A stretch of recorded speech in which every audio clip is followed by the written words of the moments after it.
Mari kita sama-sama membaca dalam Kolose 2 ayat yang 13 sampai 14. Saya membacanya dari terjemahan IMB. Ayat ini menuliskan seperti ini. Dan kamu yang dahulu mati oleh kesalahanmu dan oleh karena tidak bersunat secara jasmani, telah dihidupkan bersama Kristus sesudah Ia mengampuni semua kesalahanmu. Dia telah menghapus surat hutang yang menuntut dan mengancam kita dengan segala ketentuan yang berat, dan itu ditiadakannya dengan memakukannya pada salib. Ayat ini membukakan pengertian kepada saya pribadi bahwa kehidupan setiap kita, baik saudara maupun saya, dahulu adalah mati oleh kesalahan, pelanggaran, pemberontakan, dan hidup dalam dosa dan kegelapan. Dan kita berusaha untuk melakukan penyelesaian dosa kita dengan berbagai macam cara masing-masing. Namun itu semua sia-sia. Sampai satu titik di mana kita menerima Yesus yang mengampuni kita dan menerima kita karena kasih-Nya, maka ayat bagian B dituliskan, telah dihidupkan bersama Kristus. Jadi kita yang berdosa, yang hidup sia-sia, yang hidup dalam kegelapan, telah dihidupkan bersama Kristus sesudah Ia mengampuni semua kesalahanmu. Ini ayat benar-benar membuat saya terlepas dari semua beban dosa. Ada banyak usaha manusia untuk menyelesaikan dosanya dengan caranya sendiri, tapi percuma. Tidak akan mampu dan tidak akan bisa. Ayat 14. Dia telah menghapus surat hutang yang menuntut dan mengancam kita dengan segala ketentuan yang berat. Itulah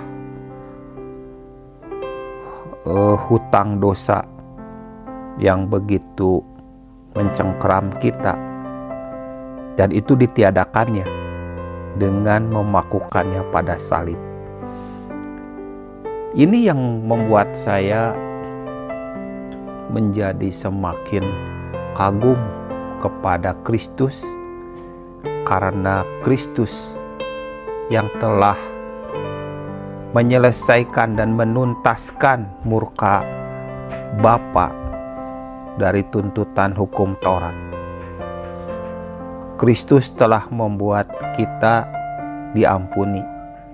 Kristus yang membuat kita tidak terbelenggu dengan dosa. Kristus yang membuat kita merdeka. Dan karena Kristus juga kita diselamatkan, tidak dihukum, dikasihi oleh Bapa, dan ada satu hubungan yang dibangun bersama dengan Bapa. Itu yang membuat kita semakin memahami bahwa salib itu, kuasa salib itu, darah yang tercurah dari salib itu, itulah yang menyelamatkan.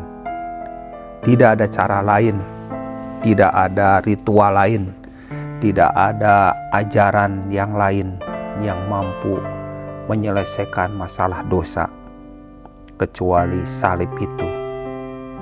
Siapa yang terpaku di kayu salib, Dialah Sang Putra yang lahir dari perawan Maria, yang tidak pernah berbuat dosa, yang naik ke kayu salib dalam ketaatan penuh atas kehendak Bapanya. Karena Bapa mengasihi kita, Bapa surgawi mengasihi manusia. Karena itu putranya naik ke kayu salib untuk memakukan surat hutang yang menuntut dan mengancam kita dengan segala ketentuan yang berat, surat hutang itu ditiadakan, surat hutang itu disobek, surat hutang itu dipakukan pada salib dan selesai.